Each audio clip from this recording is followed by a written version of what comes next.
वाली जनता को धर्म धारणा के प्रति आस्था का नशा कराकर उनके हक अधिकारों की तरफ से उनका ध्यान हटाकर पूजा आराधना में लगाकर और कुंभ के मेले में उन्हें भेजने के लिए मजबूर करके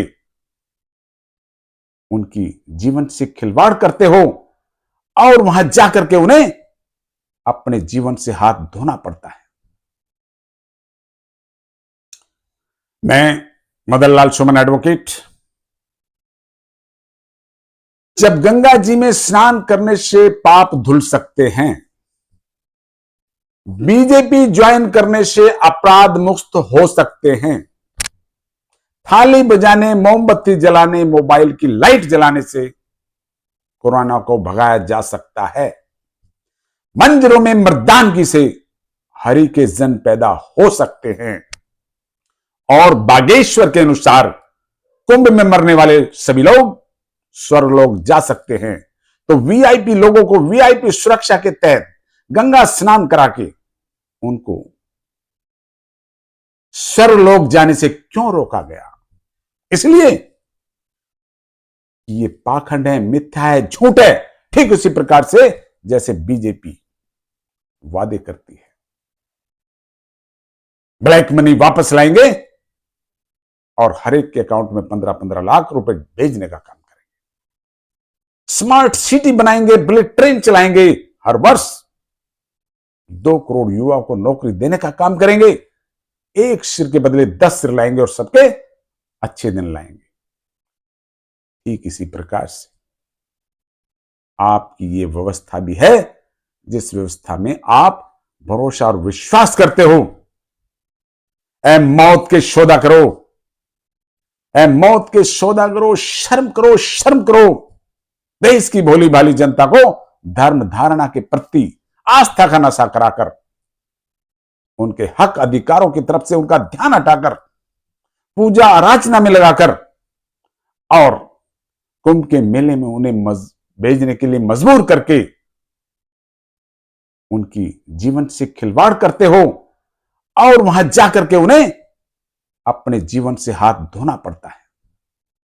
और आप हैं कि अपनी सुरक्षा की महान नाकामयाबियों को छुपाने के लिए और पाखंडवाद पे पर्दा डालने के लिए और मृतकों के परिवार वालों को मुआवजा देने से बचने के लिए उनकी संख्या छुपा रहे हो, उनके नाम छुपा रहे हो मृतकों के, और ऊपर से उनके इस टूटे हुए दिल और घाव पर नमक छिड़ने का काम कर रहे हो, यह कहकर के कि मरने वाले लोग, कुंभ में मरने वाले लोग सभी स्वर्ग लोग चले गए हैं।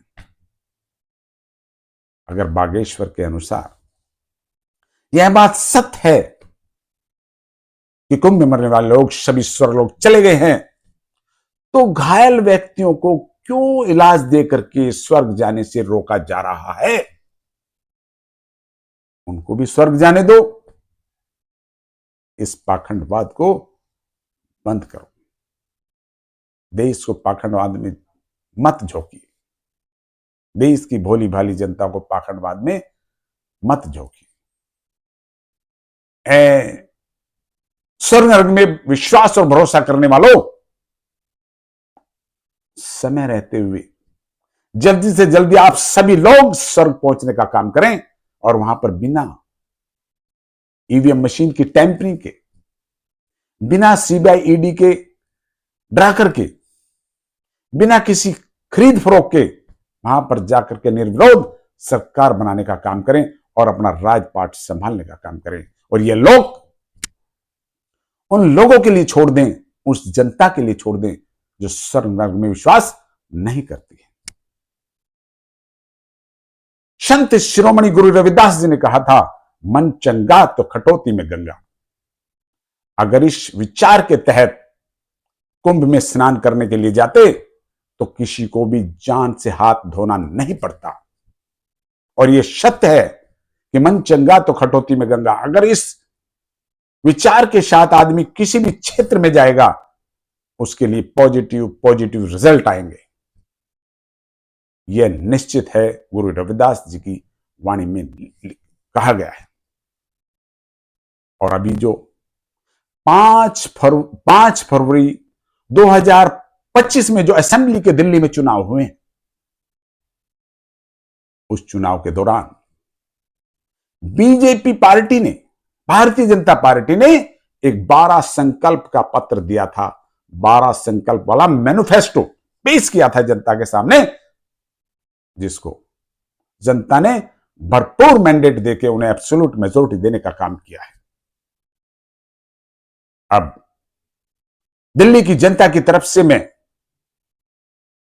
दिल्ली में बनने वाली सरकार को हाथ जोड़ के रिक्वेस्ट करता हूं कि जिस दिन सरकार बनाने की शपथ लें, उस दिन यह भी शपथ लें कि 12 के 12 संकल्प उसी दिन से दिल्ली में लागू किए जाएं, क्योंकि दिल्ली की जनता ने आपके मैनिफेस्टो को मैंडेट किया है, भारतीय जनता पार्टी को नहीं, भारतीय जनता पार्टी के मैनिफेस्टो को मैंडेट किया है।